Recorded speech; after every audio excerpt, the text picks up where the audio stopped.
All right, everybody, Tim here from Lessons on the Web again, and today we're talking about rhythm again. And if you remember from the previous lessons, we had talked about, quarter notes, half notes, whole notes, dotted half notes, 16th notes, and a ton of other things, triplets as well. So this is kind of building on that. We're going to be talking about those again, but this time we're actually going to be talking about them in terms of using the metronome. So let me introduce you to what the metronome actually is. Because it is important to know. So where are you? Metronome. So we live in a magical time where, we have these things on technology, but you may have a regular analog or regular mechanical metronome that you use. They also come in little, devices. I don't know where mine is, but I do have it up on the screen, so that's okay. Ah, here we go. Let me grab it. So it may look like this, like a little electronic thing. If you have a regular mechanical one, it will look like what I have on the screen here with like a knob and a stick and a thing that you move up and down that shows how fast you go. So this number over here on the side is how fast you're going to be playing. Now, what does that number actually mean? Like what scientifically or mathematically is going on here? Well, this number to the right here means how many beats per minute. So there's 20 beats per minute. This is really slow. I think it takes 3 seconds for each click to go by, right? Because that 20 seconds would be a third of a second, or 20 beats would be a third of a second. So let me see. Yeah, it takes about 3 seconds, I think. So that's, and there's also words for this. So like if you ever play piano, which I hope you do, you'll probably see a lot in your pieces, especially if you're getting more advanced, that tells you a certain speed to go in the beginning. So it'll say something like, it might even tell you slow, medium, or fast, but chances are it's some sort of Italian word like larghissimo or adagio or allegro or moderato. So, each of these words has like a number range for how fast. So larghissimo is 20, and then grave, some say grave, but I'm pretty sure it's grave, to about 40 or so, and then it gets into lento. Lento is still considered pretty slow. Larghetto, that's still slow. Adagio actually means slow. So even at 70, you're still pretty slow. I mean, let me start it up. It's a lot faster than it was, for sure. I mean, it's more than twice as fast. And then one thing, let me keep going, actually. As you pull it down, you got 2 andante, that's walking speed. So, that's like pretty much in the middle. A lot of times when you start playing with the metronome, I would start 85 or below. I wouldn't start at 20 because 20, honestly, I can't play anything at 20 because it takes too long. Like, let me even try to play quarter notes along with it. Here comes the next one. Like, could you imagine playing a song that slow? Like, I can't even do it right because it's too slow. But anyway, you probably want to start around 80, between 60 and 80 when you first start to practice with a piece. And then, obviously, like I said, in the beginning of the piece, it will tell you which one you want to work up to. That's the max. That's like your speed limit, I guess, in terms of how fast you should go. So, like, say it says moderato, that would be like around 120-ish. Or so you see moderato as a very small, maybe 10 points. Allegretto means a little allegro, which means a little fast. Allegro means quickly, happily. And that goes for quite a while. And then presto. Presto is fast. You probably heard the word presto before. Presto. Fast. Prestissimo. And then prestissimo is the fastest. It's like ridiculously fast. Come on. Go. So something like that. That's how fast it would be, just kind of playing a little example. Come on. There we go. Okay, so your metronome probably has some kind of beats per minute setting on it. So you want to set that over here on this one. This is the Metronome Plus app on the Windows Store, if anybody actually has one of these tablets other than me. But you want to select the time signature you want. So, you have your compound time signatures, your 6/8, your 9/8, things like that. And then you have your 4/4s, 2/4s, and things like that. So if I'm doing a 4/4, absolutely have to do it in 4/4. Now, what's the difference? Well, If you notice, there's a difference between the clicks, right? Like one of the clicks is different. That one. The first one. So that tells you what beat is beat number 1. So that's why it's important to set your beats, how many beats per measure you have. But on the old school metronomes, the ones that actually look like this in mechanical form, I don't have one actually, they do not, most of them do not have like a how many beats per measure kind of thing. It's just even. It'll just go tick, tick, tick, tick, tick, tick, tick, tick, again and again, the same pitch and everything. So I'm just going to check to see if there are any questions so far. Molly's back again. Love to see you, Molly.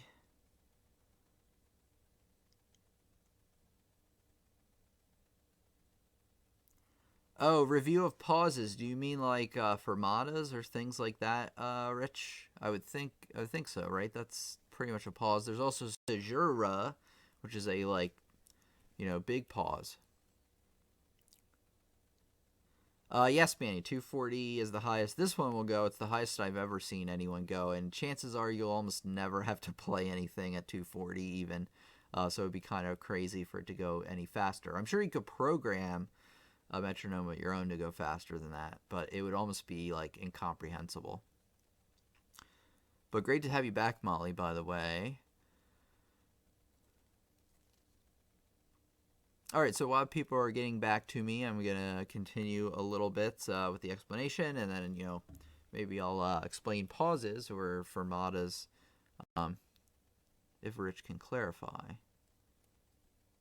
How many songs do I think I can play? I'll answer this really quick. Well, if I had infinite time, the answer would be infinite.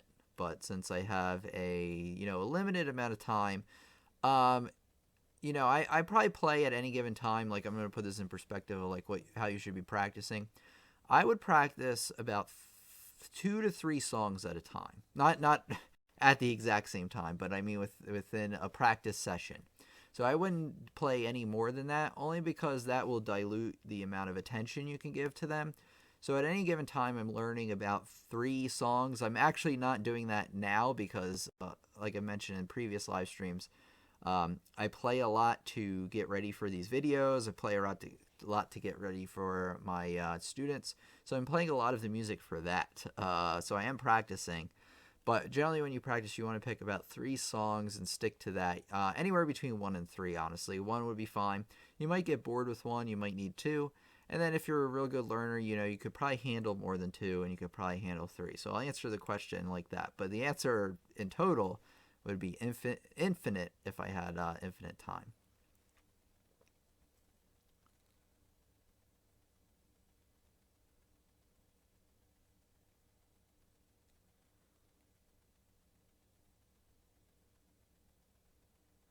Oh, you mean a rest, Shesk. Oh, and that was Shesk that was asking that question. I got confused. I thought it was Rich. Sorry about that. Tim, how would you use the metronome when using 6/8 time signature? Great question. So here's the deal. So here I'm going to actually set it. Like I said, you want to find if there are, a 6/8 setting on your metronome. So you want to, first of all, set the beats to, like some of them are different. Sometimes you have to set the beats and you have to set how many beats. You want to set the beat to the 8th note because in 6/8, the 8th note then is going to get 1 beat. We'll actually do a video on this. There's a couple on the channel. But you also want to set how many beats per measure. So here I have, let me set it back because 240 is ridiculous. Back to Allegro. Notice how there's 6 beats. 1, 2, 3, 4, 5, 6. 1, 2, 3, 4, 5, 6. 1, 2, 3, 4, 5, 6. 2, 3, 4, 5, 6.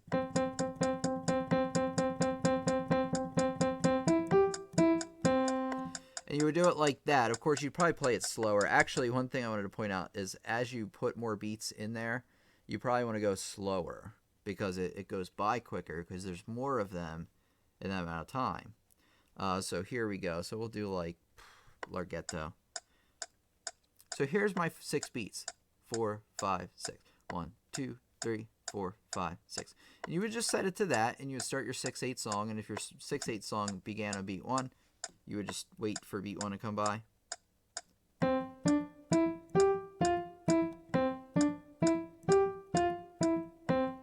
You just want to play along with the beat. I mean, obviously, if you have a song in front of you, you'll want to go by that. But just remember now that a quarter note in this time signature is going to take up 2 of these clicks instead of just 1, because the 8th note now gets 1 beat, meaning the quarter note's going to get 2, half note's going to get now double 4. So everything is double in 6/8, and this is something we'll talk about in a later lesson, but I just wanted to get to your question. A rest, okay. Yeah, we'll do that. Okay, so we'll add that in. Yeah, not a problem. Ooh.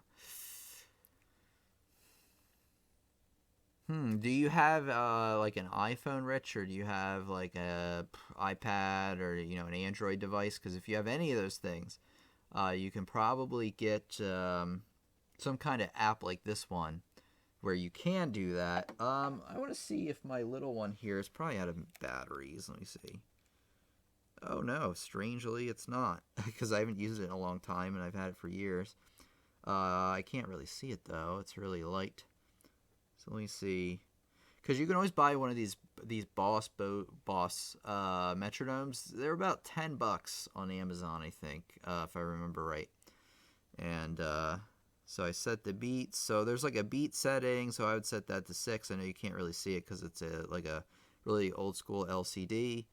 And then it says rhythm, and you can set it to 8th note. So I know for a fact if you get one of these, you'll be able to do it. I just wanted to check for you. So you'll have to find one that does. I can't really think of a good way to do it in 4/4 because your accented beat, your beat 1, would be shifted off completely, and I don't think that would work out too well. So look for one of those, or try to find maybe something on your computer. There's got to be like there's even an online metronome I've seen that does okay.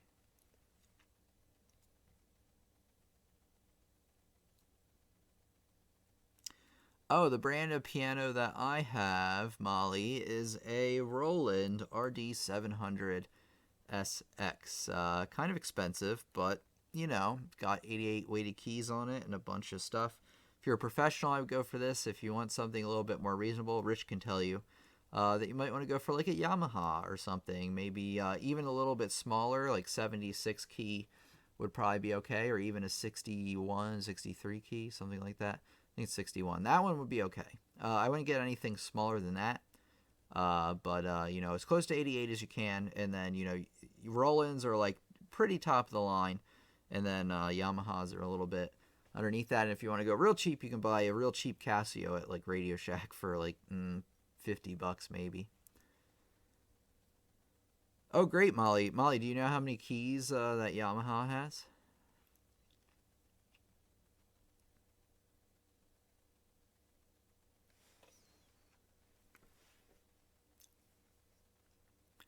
And by the way, welcome to anybody who may have just joined us and has not said hello in the chat. Feel free to say hi.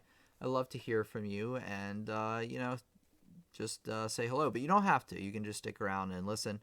So right now I'm just taking questions if you just tuned in, and I'm going to get back to the lesson portion in a second.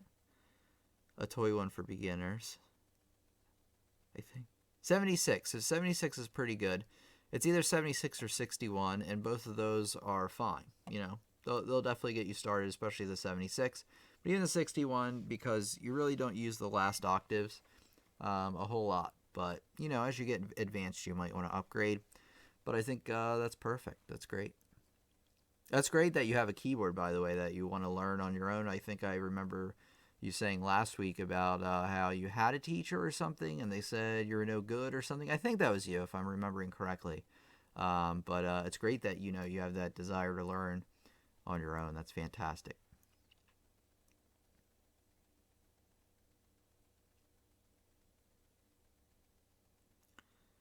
Yes, yes, that's not bad. That's not bad. 61's fine. It was either you or Rich who was talking about it. As long as I get everybody mixed up, because I talk to a lot of students in the comments and then on the streams. So don't be offended if I mistake you for somebody else. But it looks like Molly I was right on. So I'm going to get started back on the lesson now that we're, I answered some questions. Feel free to leave more questions and I'll get back to them, once I make a little time for that. But I like to do things in segments. All right, so here we go. We're going to now put this to use. I'm going to show you how to play, like we're going to do a 4/4, make it easy. Show you how to set up, well, not set up your metronome, but like some general tips on using the metronome. So here we go. Got to go here. I don't know why I say got to, but got to. Have to go here. Whatever proper English is. All right, so anyway, so it's just, let's start out easy, easy.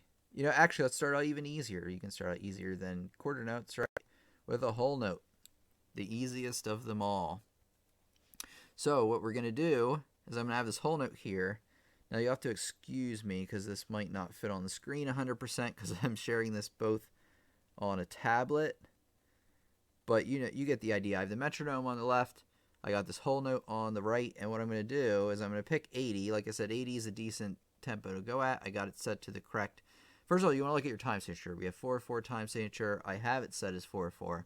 So we're good to go. That's one of the main things you want to start with. The second thing you want to start with is how fast are you going? Are you going too fast? Or you're not going fast enough? I think 80 is probably pretty good, especially since all we're doing is playing a whole note. But what we're going to do is, you may notice if I press this, I'm already too late. I already missed the first beat. So what do? Well, I just wait until the next one, right? Since that first, it gives you the first beat right there. Boom. Dot, dot, dot, beat. 1, 2, 3, 4. 1, 2, 3, 4. So you just wait for beat 1, and then you play the note right on beat 1. So if you have the keyboard nearby on beat 1, press this F on your keyboard and hold it for all 4 beats. Here we go. And that's it. Another tip I have for you is when you start the metronome, changes to 79, big deal. Almost the same. You want to feel the beat. Really internalize it. 1, 2. You may even want to count a few times. 1, 2, 3, 4. 1, 2, 3, 4. Just like that. There we go. So there's your first little tip. Let's do another example. Whoa. There we go. All right. So back to here. We're going to do quarter notes now. So now we're going to have to keep up with every beat in that measure. And then we'll do rests in a second for Shesk.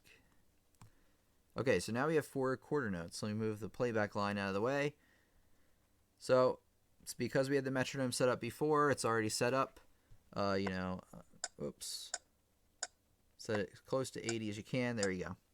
So I have it going. 1, 2, 3, 4. Here we go.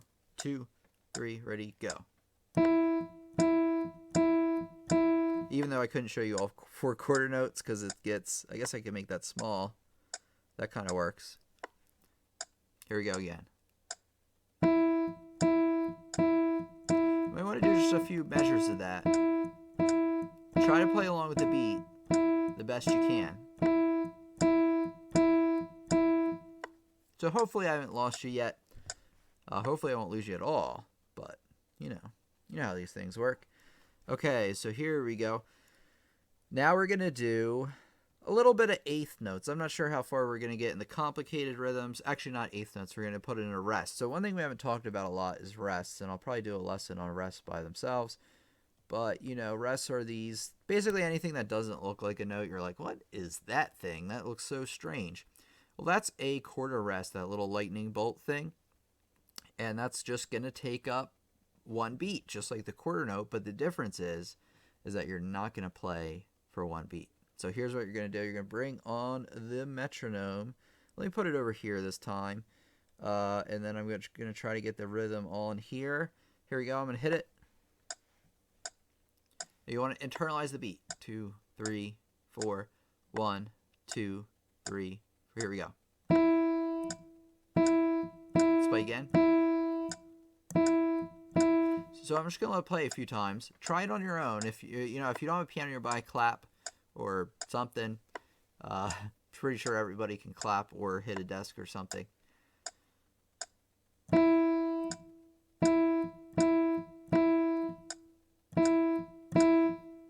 really feeling where that first beat happens as well, because that's your first beat that you're going to hit on. Just like that. So let me stop it. Oh, stop. Okay. Let's see. Okay, I'm going to answer a couple of questions since we have some. Do you have to count for every bar count in your head, when you play a song? That's a great question. So, like, in band, that's especially an important question because, you know, you may play a few measures and then you're like, well, you know, I can kind of wait until I hear a cue from, like, the trumpets or something because I know they come in on this measure or something like that. The answer really is yes, you should be counting all the time. One thing I notice is that if I'm playing something in front of somebody, for some reason, because there's a little bit of extra thinking going on because that person's there, you know what I mean? Like if you're playing in front of somebody, you have a little bit of nerves going on, even if it's somebody you played for a bunch, you know, and then sometimes I will actually forget to count while I'm playing and I'll start to mess up the rhythm. So it's always important to just calm yourself down and do count almost every beat, even when you're playing. I mean, here's the thing though, is when you're playing,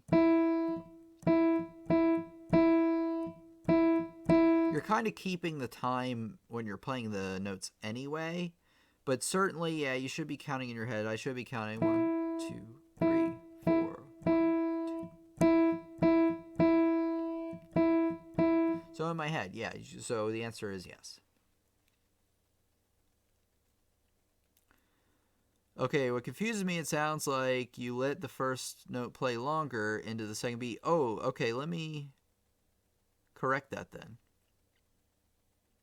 Interesting. Let me try that again. Maybe, sometimes the sound echoes. You hear like how it doesn't die like in a second. So here's what it would be if it was a half note like you suggested.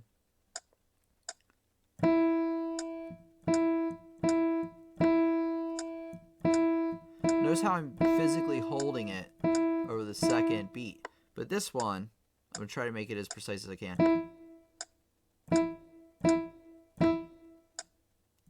But because these notes aren't staccato, they'll be played like this.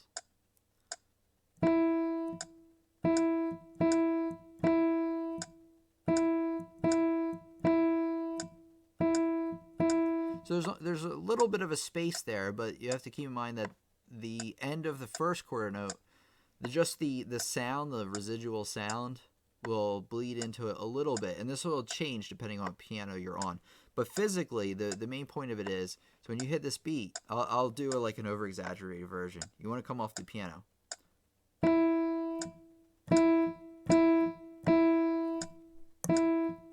you don't have to flick your wrist up in the air, but you just do want to physically lift off your finger off the keys. So, Shesk, does that make things a little bit easier to understand? I do know if I was, you know, if I'm playing them, the sound will bleed over a little bit, so I could understand that. Or maybe I was just playing it wrong, and it's too late in the evening, but I thought I had it right. You're welcome, Shesk. You're welcome. Okay, great. Any questions from anybody else while you know, you're answering that? I'll get back to the lesson. Okay, boom. No. That's so strange. Wait a second. Okay, interesting. So now we're going to do eighth notes. And then now that I'm thinking about this and how much time we got, I think I'm going to split this lesson into two halves. I think we're going to continue it on Sunday. So if you're not in the know, if you're new around here, we will meet again on Sunday at 8 p.m. Eastern Standard Time, where we'll have a lesson again together. Not as many people usually show up for that one, but you know, actually a lot of people still do. Like most of our regulars show up, which I think are the people that are here right now. So here we go. So we're going to do eighth notes now. You go over here, and then you're going to go.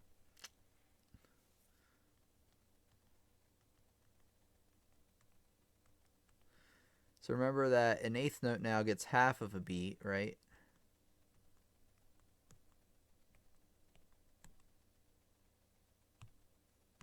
And it didn't work. Come on.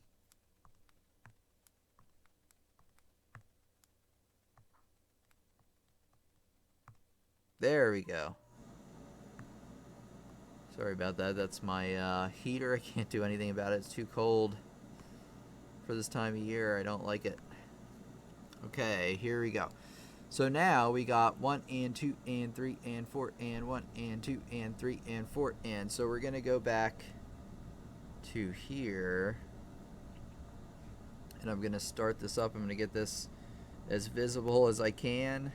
Here we go. That works. Okay, so I'm going to start it. And here we go. So now for every click, I'm playing 2 beats, or not 2 beats, 2 notes. So again, what I should have mentioned before I start playing is that you want to feel the beat. Bump, bump, bump, bump. 1, 2, 3, 4, and then you want to start counting the eighth notes. 2, 3, 4. 1 and 2 and 3 and 4 and 1 and 2 and 3 and 4, and then you'll be playing 2 and 3 and 4 and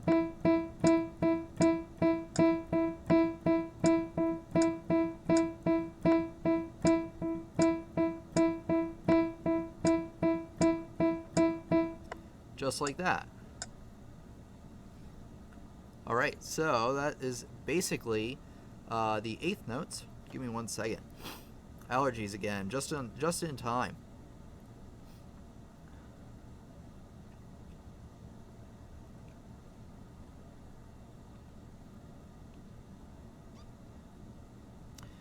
Yeah, Rich, definitely that is one of the great things about the metronome. You turn it on and you'll be exactly on those beats, and it's great for finding mistakes and actually finding areas of the song that you might not be quite, as good at, because if you can't play it at full speed, then it needs a little bit of work. So the metronome's great at picking out a little bit mistakes.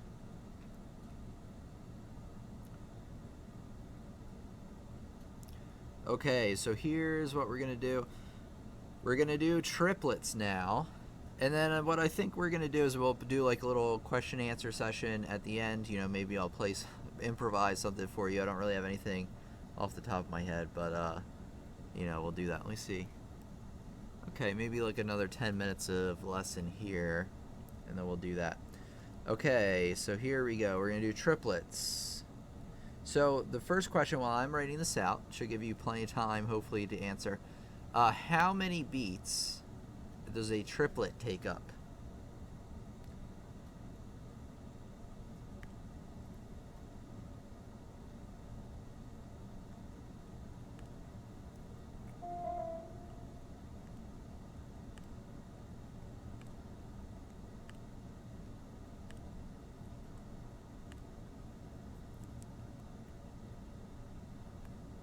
Come on. Doesn't like 3. Come on, 3. What's weird is it did the other ones. There we go. Perfect.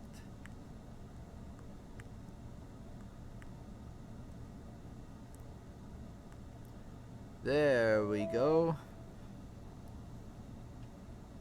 Oh, eighth note triplet. So I will give you actually the one answer I do want, because Shesk and Rich basically said it correctly, and then yep, 1 triplet, 2 triplet, 3 triplet, 4 triplet. So Shesk got it right, but so did Rich, because the real answer is that a triplet altogether, an eighth note triplet, will take up 1 beat. Now we haven't talked about it yet, but how many beats would a quarter note triplet take up?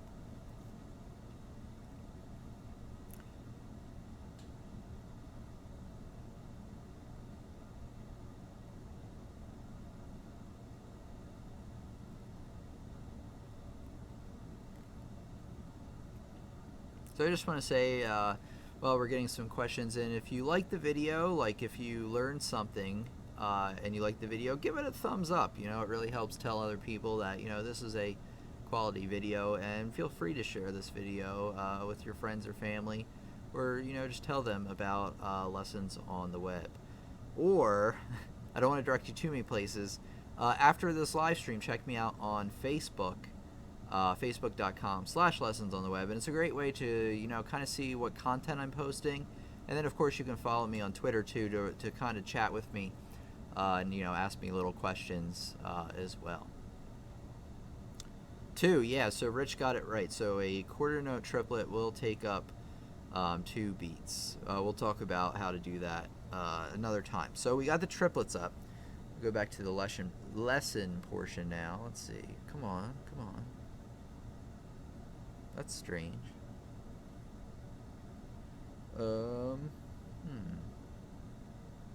It's not doing what I want. There we go. So here's what you're going to do. You're going to turn it on. You're going to feel a beat, right? 1, 2, 3, 4. And then you want to start, maybe you want to start counting eighth notes. 1 and 2 and 3 and 4 and 1 and 2 and 3 and 4. And you notice how I'm rocking back and forth like a maniac. And that's because I'm feeling the beat, you know. 1 and 2 and 3 and 4 and 1 and 2 and 3 and 4 and so then what you want to do, say, okay, let me try to count this as triplets. 1 triplet, 2 triplet, 3 triplet, 4 triplet, 1 triplet, 2 triplet, 3 triplet, 4 triplet, 1 triplet, 2 triplet, 3 triplet, 4 triplet, 1 triplet, 2 triplet, 3 triplet, 4 triplet. Notice how I counted too fast in the beginning. I was off. And so I really listened in. That's one of the important aspects of the metronome, is listening in, especially when you're playing notes, because you know this is all taking up sound, and it's hard to hear those beeps and clicks over that stuff. So while you're playing and while you're counting, you have to listen. You know, you always want to turn up your metronome noise. My teacher in college would get so frustrated with me in the metronome. He would put it like in my ear because I couldn't hear it over the piano, and he was getting mad at me. So anyway, notice how I adjusted. 2 triplet, 3 triplet, 4 triplet, 1 triplet. So the first, like the beat, the number beat on the triplet, you want to hit on the beat when it's going. 2, 3, 4, 1 triplet, 2 triplet, 3 triplet, 4 triplet, 1 triplet, 2 triplet, 3 triplet, 4 triplet. Just like that. And here you go. Once you get it counted, you can play them. 3, 4. So I'm going to adjust. I'm a little bit off. I'm going to adjust, like, really listen to it. You know, maybe turn it up. Oh, it already is up.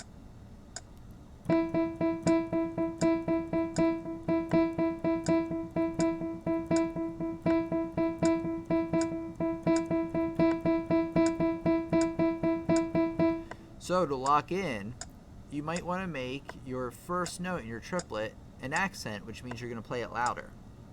There you go. 1 triplet, 2 triplet, 3 triplet, 4 triplet, 1 triplet, 2 triplet, 3 triplet, 4 triplet, 1 triplet, 2 triplet, 3 triplet, 4 triplet. Notice how I was a little bit out of step there, or a little bit out of sync there for just a second, and that's because I was trying to listen to all the things going on. You just got to lock into it, you know, while you're doing all these other things. So it's just another thing to pay attention to, but it will help your playing immensely. Students who start playing with the metronome, Wolfgang, if you're watching this, you know what I'm talking about. Students, he's one I teach over Skype. Students who play, you know, with the metronome get a lot better, like really quick too. So even though it can be frustrating playing a song with the metronome, we'll do a lesson on that. But if you master it and you do it a lot, I should even do it more, you'll get way better because you'll be able to first of all pick out your rhythmic mistakes. You'll also be able to pick out your note and fingering mistakes, because if your fingering's off or your notes are off, you won't be able to play it in time. So you'll be able to pick out those. But it will really like lock down your rhythm and make it really tight. It will sound amazing, like especially if you're playing Bach or something, which needs that really precise rhythm. The metronome will do you tons of good. But even if you're a beginner, I think it will do you some good as well.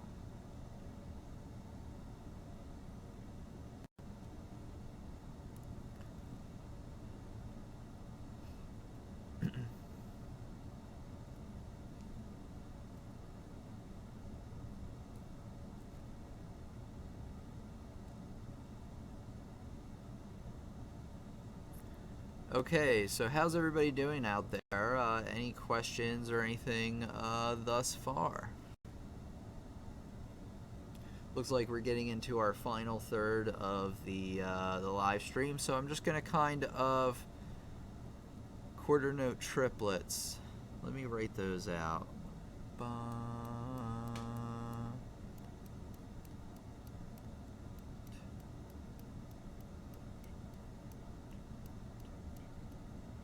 think about that.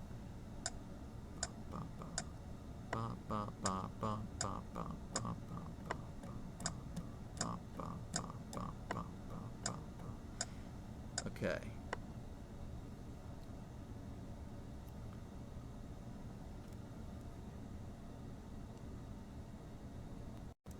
Quarter note triplets, I even struggle with, to be honest with you. Let me see if I can get it right off the bat. I don't know how to do a quarter note triplet on staff pad. What would that be? Because if I draw them across, then they're eighth notes. I know what you're talking about, though. Oh, that's right. Okay, let me... That's right. We need a... Where is it? We need what we call a tuplet symbol. I don't know if I do that. Will it work? No. Huh. Huh.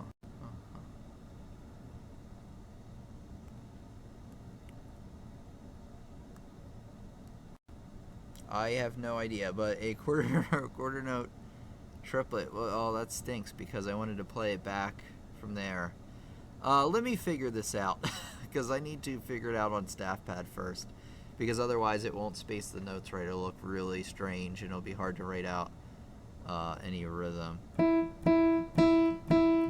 They're basically like eighth note triplets, but slower, because obviously they'll take up twice as much time. Those ones I always struggle with a little bit.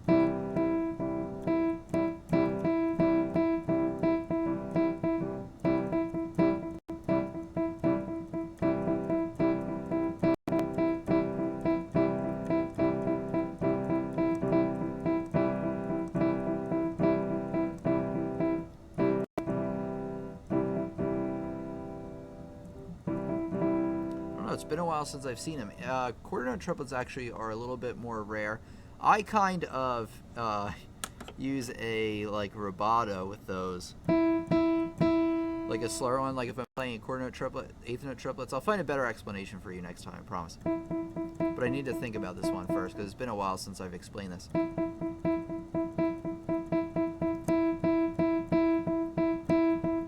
So those are your eighth note triplets. Notice how I went bump, bump, bump, bump, bump, bump, bump, bump, bump, bump, bump, bump, bump, bump, bump. Still had that triplet, triplet, triplet, triplet, but it was twice as slow as triplet, triplet, triplet.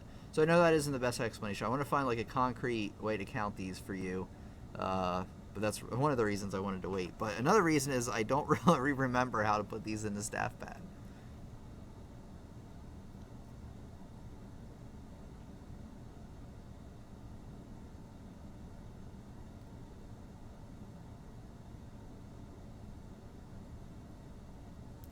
So, Rich, I will find a better explanation for you next time. I'm sitting here finger drumming on my desk. 1 Iana, 2 Iana, 3 Iana, 4 Iana, great.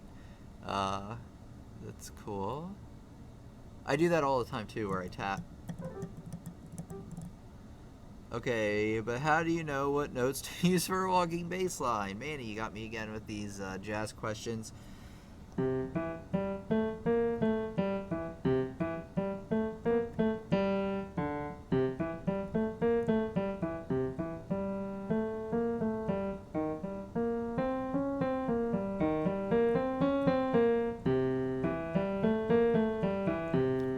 That kind of walking bass line. A walking bass line just needs to basically walk up and down. So generally, but the standard blues walking bass line, so say you're in C major, you pick your C major chord, you play all three notes of that C major chord, you play the note a whole step above that, note a half step above that.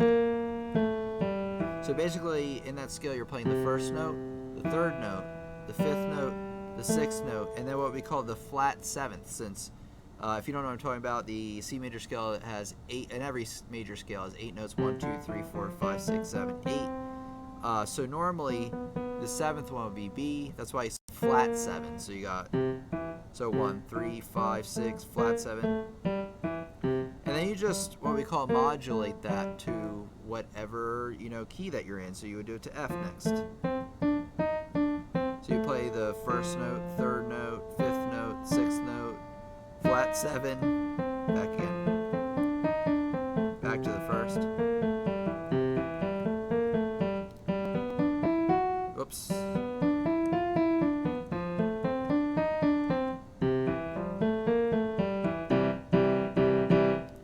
Just like that. That's generally how you do it. You pick your notes of the chord, you play those 3 first, you step up, you walk up again, and then you walk back down. Like that. That's generally how a walking bass line will go.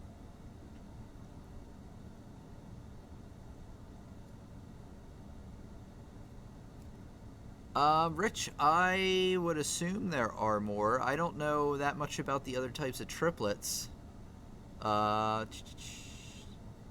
Stressing. I look forward to stressing about the future. I don't think so, because honestly, I think the eighth note triplet, honestly, I've been playing piano my whole life, pretty much. Like 22 years, something like that. And I've only ever seen the quarter note triplet maybe 10 times, maybe. And keep in mind, I've played thousands of songs. But the eighth note triplet I've seen all the time, hundreds of times, maybe thousands. 16th note triplets, very rare, like maybe once or twice. So as you get further away from eighth note triplets, the more rare they get.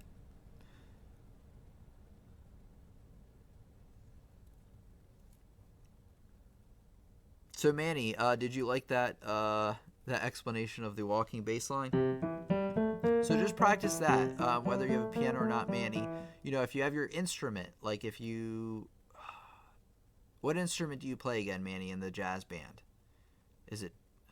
It's not piano, is it? Do you play piano in the jazz band? I think I'm getting confused again with somebody else, because I know a few people that are in jazz band right now. But just let me know in the comments when you have a chance. So if you have a piano in front of you, you're going to play your C major chord, or if you have your trumpet or whatever instrument you have, you're going to play C, E, G, and then A, B flat, A, G, E. Just try that a few times. Then of course you can learn to piano. That's right. That's what I actually kind of thought, but I wasn't sure. I was thinking about another student I had. But you do have piano. Piano is king, yes.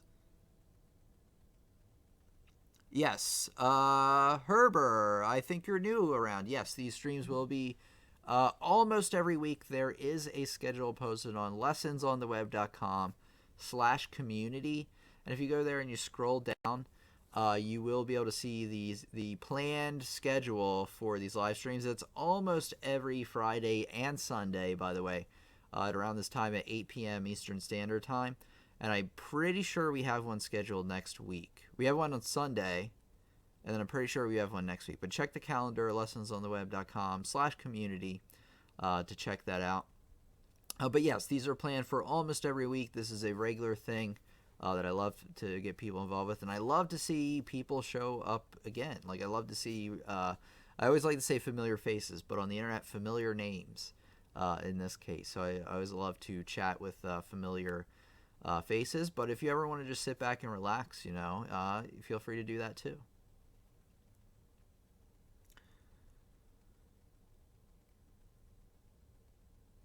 Yeah, Manny, so practice that walking bass line that I gave you, with the C major.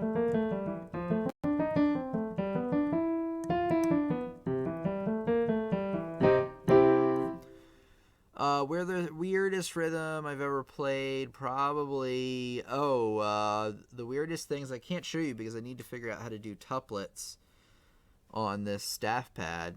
I don't remember. But what a tuplet is when you put more than 3 notes into one beat. So you can have a septuplet where you have 7 notes in one beat, 1, 2, 3, 4, 5, 6, 7. And then you have, your quarter notes, 2, 3, 4. 1, 2, 3, 4, 5, 6, 7.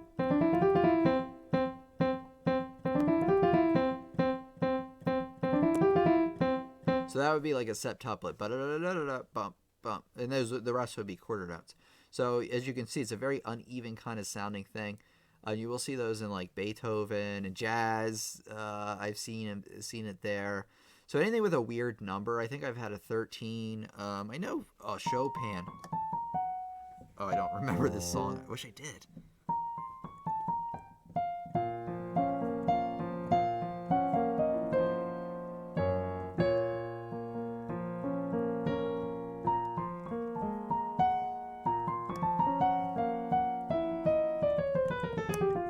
did something like that. Oh, I wish I could remember it, but it's very long. It's like 13, and then there might have been one that was like 23 one time. 23 notes in one beat. Keep in mind that when you have 23 notes in one beat, your beats are going to be slower.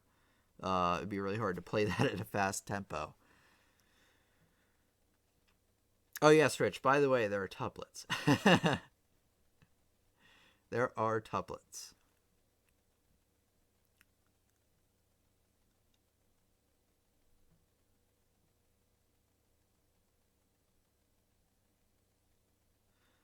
I can improv. Sheska, are you asking me to improv or Manny to? I assume you're asking me since I'm the one with the microphone and everything. Yeah, absolutely. Yeah, I'll tell you what. I'll do like a walking bass line kind of thing, and I'll improvise for it.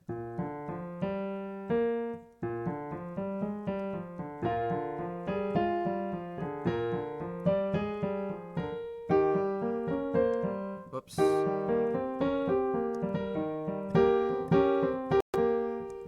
Yeah, I can do something like that. I just wanted to kind of get an idea on what to do. Yeah. Actually, I will play us out very soon. It's 8:53. Oh my goodness. All right, so I'll tell you what. Can you do a lesson on the pedals one day? Yeah, I plan to. The problem is I don't really have a camera that's good for that. So what I could do actually is I could take the camera that's looking at me and I could actually point it down at the pedal. And then you wouldn't be able to see my face, but you would actually be able to see the pedal and still hear me. So the answer is yes. And if I forget to do it, remind me, because I've always wanted to do lessons on the pedal. But, you know, it's kind of a difficult process. But I think I have all the equipment to do it now. But I'd have to cut out one of the cameras. It would probably be the face camera since you need to see piano. But the answer is absolutely.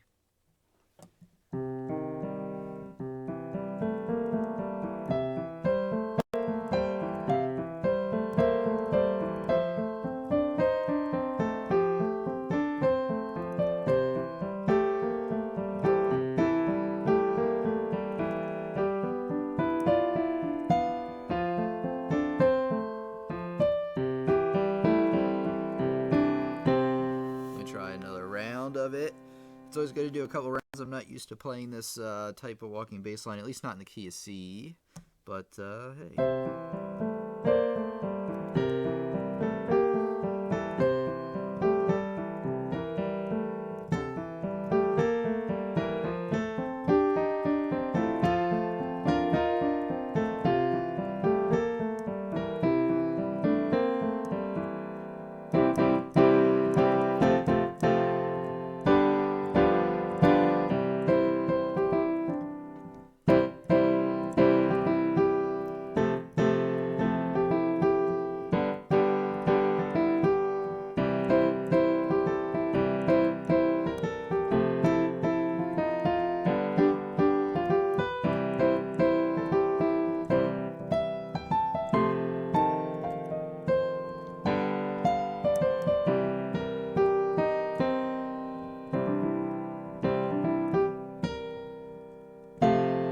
Try that.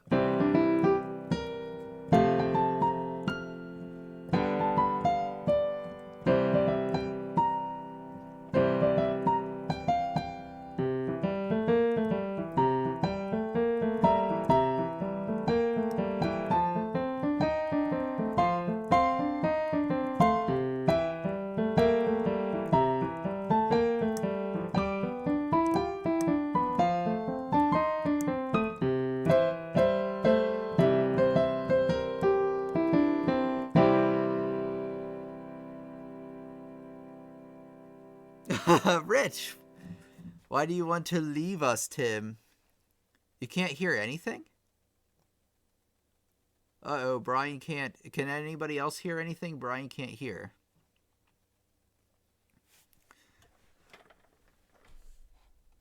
Rich, why do you...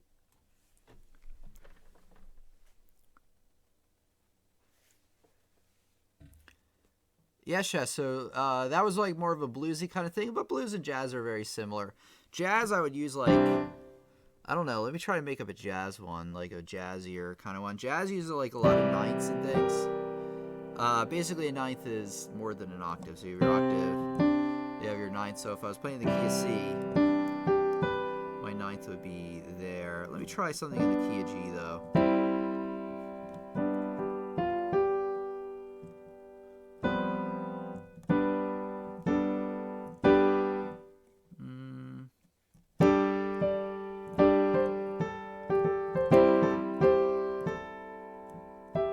For some reason, all the things I'm improvising today sound like this, I don't know, kind of poppy kind of thing. Yeah, sorry, Brian. Brian, try, I don't know, messing with your sound settings. I'm glad everybody else can hear, but good to have you with us, of course.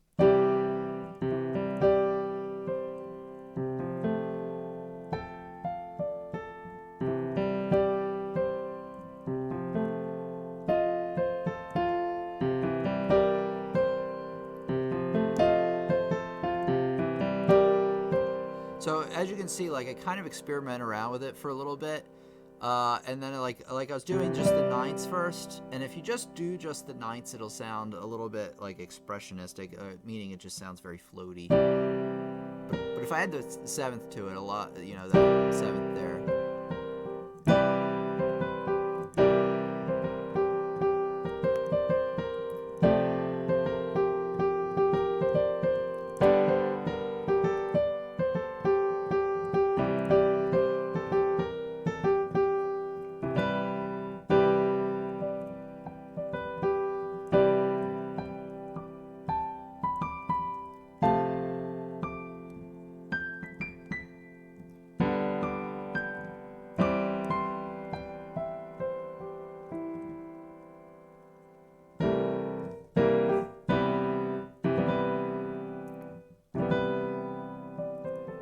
Oh, let me change my progression a little bit. I think it's a little bit too like rock progression. So chord progression is just generally what the chords I use.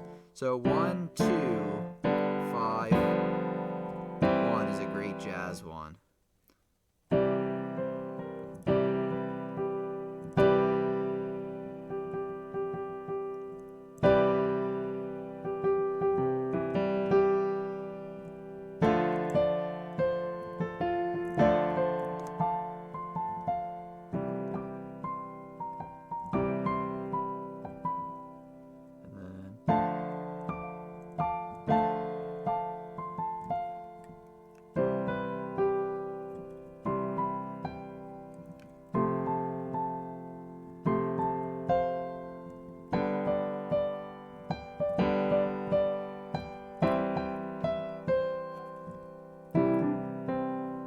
So it's starting to get the feel. It's been a while since I improvised anything just straight jazz using major seventh chords, by the way.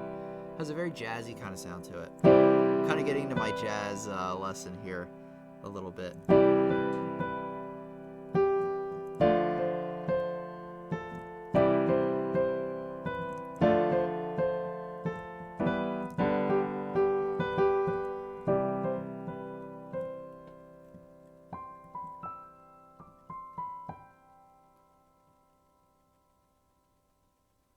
Yes, so you just raised the seventh note half step, Manny. That's exactly right.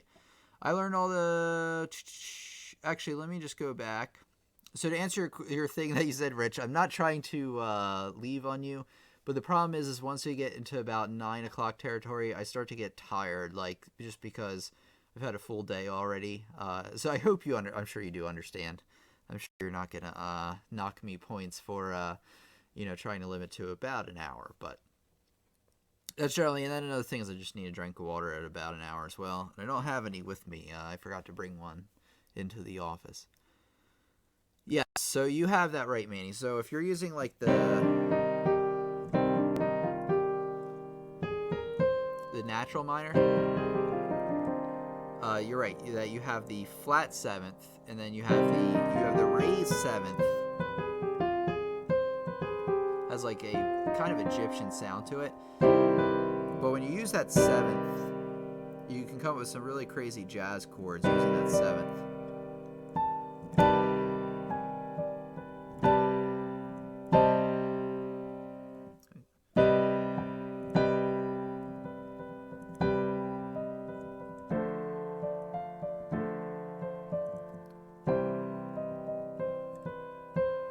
that's what I was doing. I was doing a try.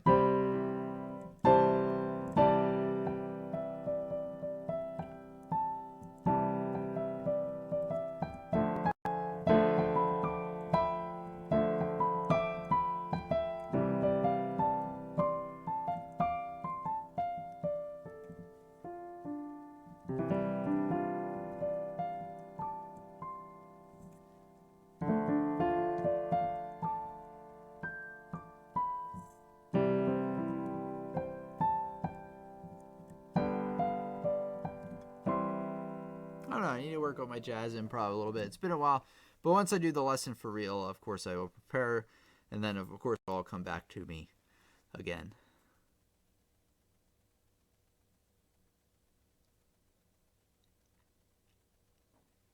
Rich, do you, wait a second, do I have to relearn them for harmonic now?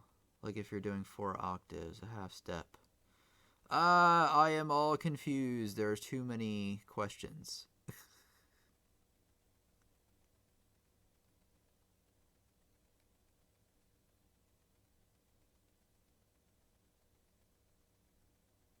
Okay, so to answer Manny's question, yes. Harmonic, you raise the 7th, a half step to your leading tone. And then of the natural minor scale, that is true. I know you raised the note, but does that mean I may have to change the fingering at some points? Yes. Let me see.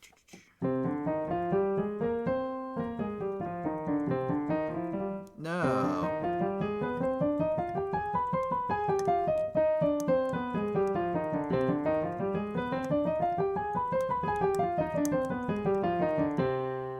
So no, the answer is no. Because if I did that...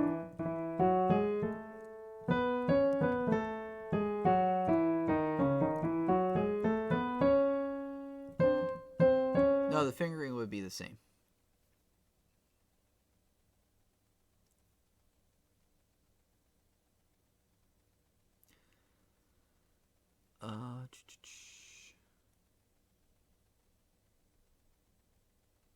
So even when you do 4 octaves, so even if you're like, let me see.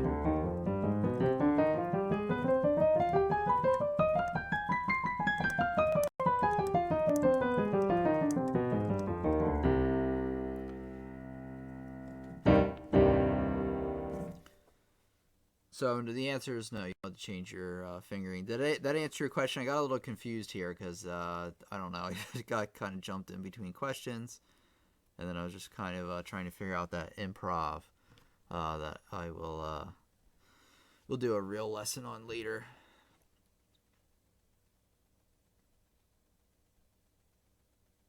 Yeah. There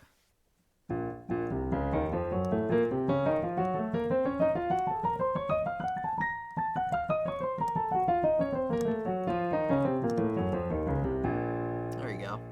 So there's your B flat there. And then if it was natural minor, it would have A flat in there. Yeah. I'm not used to playing that natural one.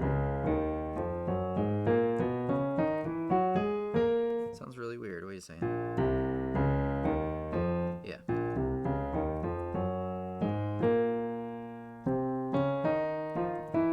Oops.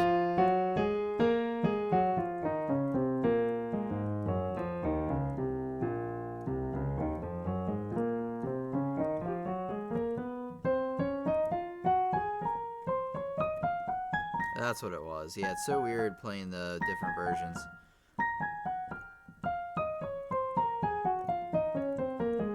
There we go. Now I got it. It like clicks in my head sometimes. Boom.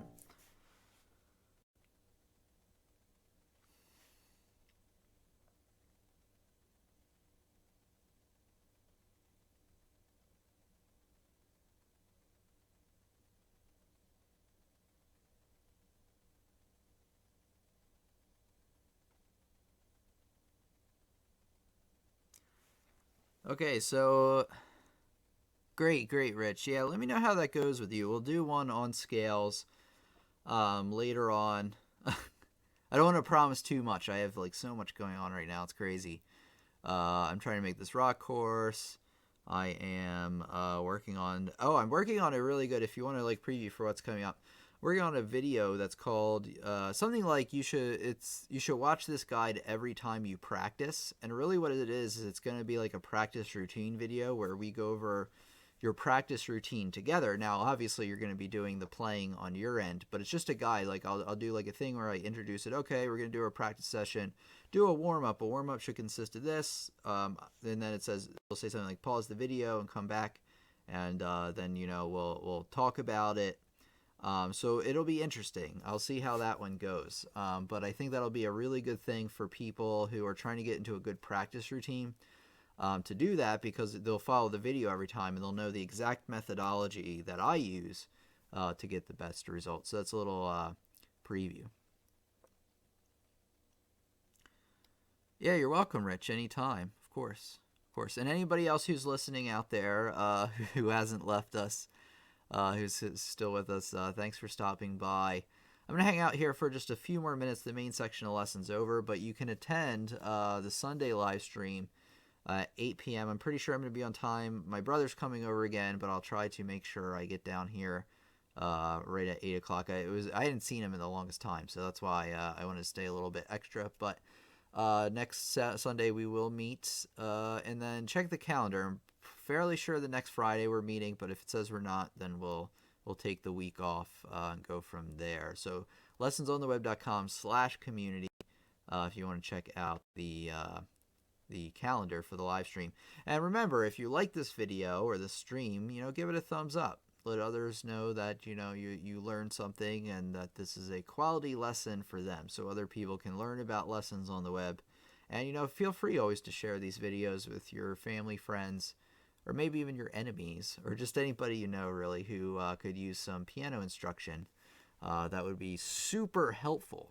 And if you're looking for a lot more, like if you like these streams and you like my videos and you want something like really more in depth and you have the resources, head over to my website, lessonsontheweb.com, where I have a ton of like courses and stuff already made. And and you can learn a lot more there. And it actually doesn't cost that much. It's $15 or less per month, actually. If you sign up for a year, you can get a whole year for $100. That's like $8.33 a month or something like that. So that's not bad. That's like a lot less than a cable bill, way less than a cable bill, but less than most bills for sure.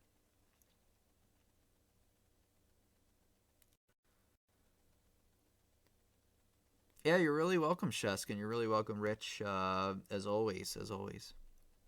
And anybody else who's watching, like I said, feel free to come back. I love when people come back. It's just great to have more people as part of the discussion. But like I said, if you're one of those people that likes to sit back and just kind of watch what happens, then keep coming. I appreciate you all just the same.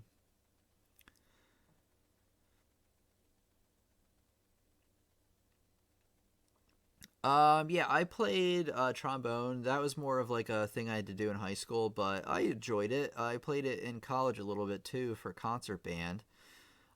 Bass guitar I learned for a while. I haven't played it in a while. You can see I'm getting tired. This is why I wanted to end it at around 9 o'clock. Not because I dislike you guys. I love you guys and girls if you're in attendance. And but I do just get a little tired. But so the answer is I learned bass guitar for a while, and then I also love the harmonica. I've never learned how to play it, even though I have like a really awesome harmonica. Like, where is it? It's somewhere around here. Ugh.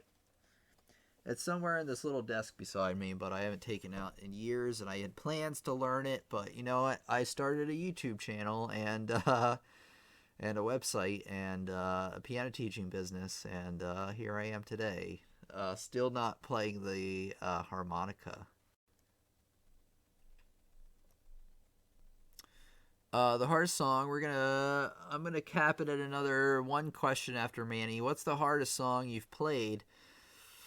I think I've answered this before. I had a senior recital. Oh, if I find the DVD, I should put it up. It was like a Haydn sonata. It was more than 14 pages total. I think 14 pages was one movement. It was insane. It was really insane. I had to memorize the whole thing, by the way. And there were tuplets, and there were triplets, and there were all kinds of crazy things. And then I don't know. Oh, and then after college, I learned. Oops.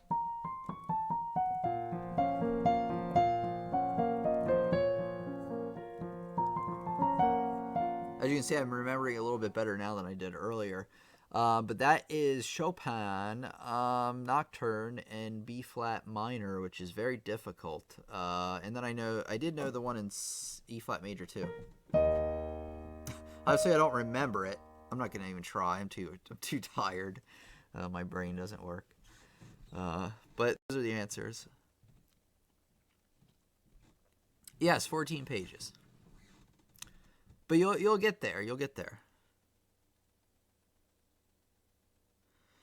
Favorite music movie is School of Rock, the one with Jack Black. I wanted to see that one, but I don't think I did. That's if I'm thinking of the right movie. Favorite music movie? Not Rent. I can tell you that. I remember I had a girlfriend who made me watch Rent one time, and it was terrible. Terrible. If you like Rent, I don't mean to offend you. It's totally cool if you like that sort of thing. But, it just wasn't for me, for sure. Let me see. Music movie. I don't know. List some. I'm trying to think of like music movies that aren't already like musicals, like Cats or something, or Sideways Story. Not Sideways Story. That's a book.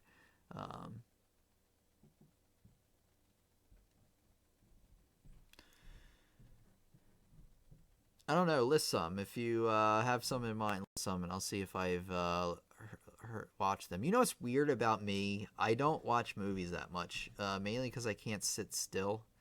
I know, like, people love movies. I love movies. I saw the Star Wars movie. That's not a music movie, though. It had music in it. John Williams, by the way, is an awesome composer. If you don't know who John Williams is, he made the music for Jurassic Park. He made the music for... Right? And did he do Star Wars? I think he did Star Wars too. And then he did Indiana Jones. Like, all those awesome, awesome soundtrack movies. So if you consider those music movies, which I don't, that's what I would go for.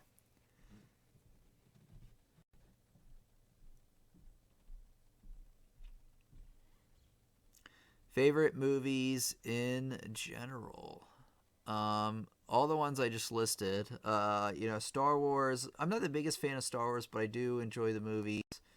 I like the first Jurassic Park back in the day, and I like some of the old Adam Sandler movies. I'm just listing off what I can possibly think of. Happy Gilmore. That was my favorite movie for a long time. I don't know why. I mean, it's not that great of a movie, but I thought it was really funny at the time. Oh man, I'm trying to remember. I remember I watched The Wrestler. I don't know if you've seen that one. That wasn't bad. And then there's The Prestige. That was a good movie. It was about magicians and things like that, and coming up with like the best trick of all time or something like that. And is that the one with the two magicians competing? There's two of them. There's The Prestige, and then there's something else that's like that. But I like both of those movies. And then, if you don't know, I don't know if you know who Miyazaki is. He makes Studio Ghibli films. They're like a Japanese film company, and they make things like movies like Porco Rosso, and what one probably have you heard of? Spirited Away. They made Spirited Away. That actually came over to the States. I think all of them have now. But I love kind of esoteric things like that. But they're just some of my favorite movies, I guess. I don't see a whole lot of movies, but I always like unusual movies that not everybody else, would put at the top of their list.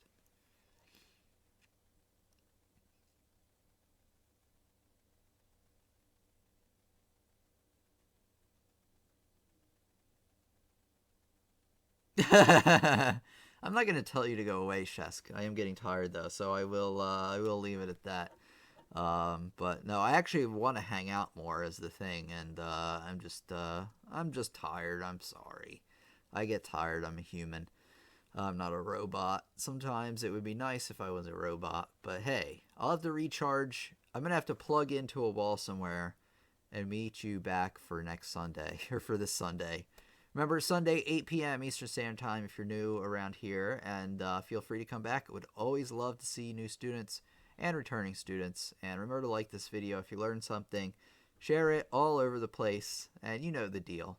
Lessonsontheweb.com is where I'm at. So have a great week, everybody. I'm going to hang out for like one more minute. No more questions. If you just want to say like something, goodbye, or, just one last minute thing, totally cool, but no more questions. Rich's question on movies will be my last one, which I answered the best of my ability. But if you don't know about Studio Ghibli, you know how to spell studio, Ghibli, and they have a lot of like great movies that I didn't think I would like. Like a friend told me about them, and I wasn't sure about them at first, but they're really amazing movies.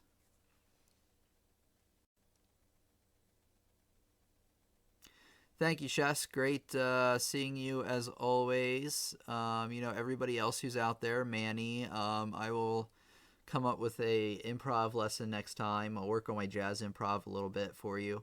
I know blues really well, and I know pop really well, and rock really well, so I know almost everything, but jazz I need to work on a little bit with those chords. There's one tricky thing about jazz, and that's the spacing between chords because of all the dissonant, crunchy kind of notes, but we'll talk about that later. And then, Rich, I will get you the... Thank you, Manny. I seriously doubt that. I seriously doubt that's the reason you get up in the morning, but maybe it is. And if it is, more power to you. But I know you enjoy the videos, and that's all I really need. So, you're very welcome indeed. Oh, and then Rich, just as a reminder to myself, I will come up with a better explanation for quarter note triplets, and then we'll do tuplets later on, but I don't want to freak you out too bad. All right, so everybody have a great weekend, have a great night, and I'll see you again on Sunday. Thank you.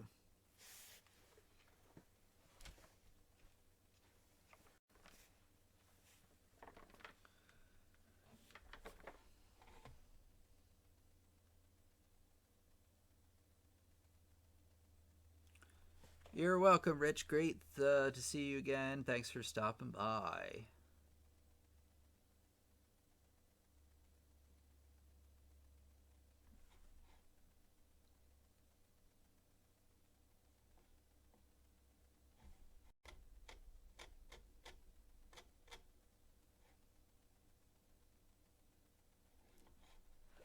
Excuse me, man.